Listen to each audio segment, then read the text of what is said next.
everybody from Fish and Game to Health Department to the environmental community agrees, sketch plan A, it's the thing. And I look at it and I say, the rate of growth for sketch plan A is the rate of growth or beyond the rate of growth that we have experienced in this county.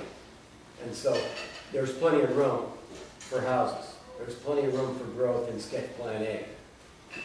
I do reserve the right, as a supervisor, I would look at some of the zoning around neighborhoods that sketch plan A calls out. In some cases, I think the zoning could be less dense and a little more appropriate right around the urban services boundaries.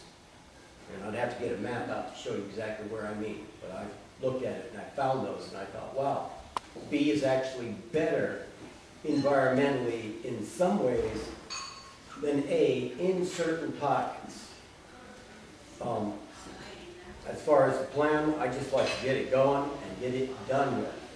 We've got a general plan in Arcadia. As a council, we just are finishing review of the whole land use guide, which is bigger than our general plan, because we took lots of meetings to do it. And so I think that really what we need to do is get to work, get the meetings, study sessions, get through them, make a decision, and move on. As we keep adding to these elements, we become more intrusive and more cumbersome.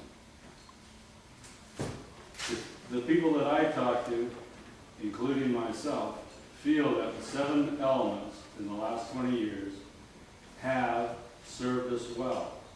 We need to get back to the basics. We need communities that keep with the communities themselves. One about, should we start over? Realistically, Humboldt County is just right on target with the way these things go across the state. When you're looking at land use for a big piece of land that Humboldt County is, yeah, there's a lot of game playing, there's a lot of different interests that come to bear, and this is the process. It's not pretty, but it's the way it goes. So we have to, keep persevering on this thing. Yeah, I support living wage in any way you can get it. My oldest son, when he moved to San Francisco some years ago, in San Francisco, went to work for the Gap, and I assumed he'd be making some kind of decent money.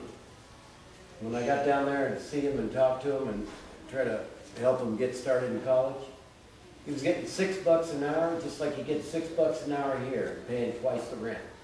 And so in San Francisco, when they applied that minimum wage, it really helped out people like him. It was a little too late, too little and too late, but it's there. And I think that it can help the county of Humboldt by raising up the bottom a little bit. I think that if you help the people on the bottom, you certainly help the people on the top by having better employees. People don't change jobs as often. They're more happy to be at work. And they don't have to suffer with the $4 a gallon gasoline quite as bad. So there's where I am. Mark. I also support a living wage and working to support living wage jobs here in Humboldt County. Actually, studies that have been done a couple of times over the years have shown that a true living wage in Humboldt County is something that allows someone to be able to afford a median price home here. And this is before our latest skyrocketing prices, was more like $18 an hour. So, now, is everyone going to be able to do that? Probably not.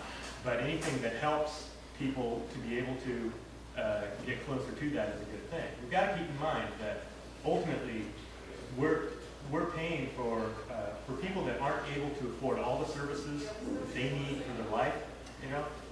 We're picking up the tab one way or another. The public picks up those, all of those costs.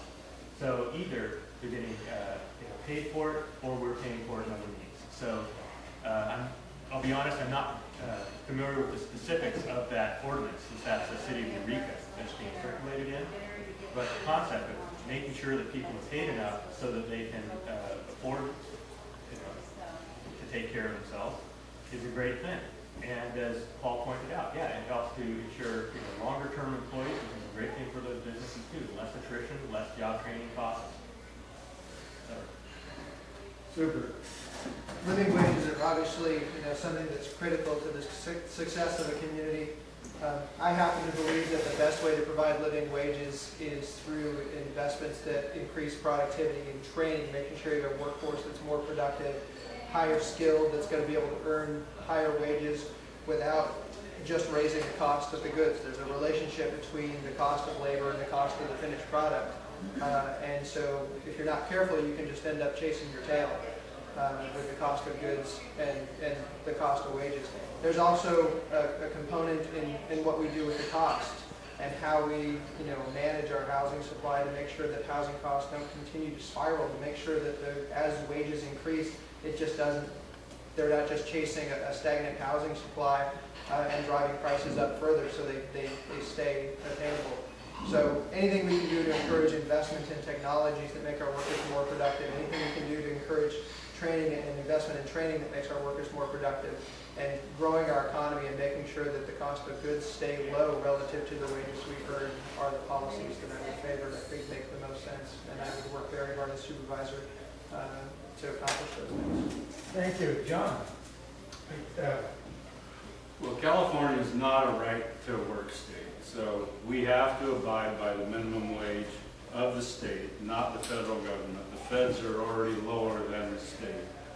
To put more regulations on private business is very intrusive, and it's hard on private businesses.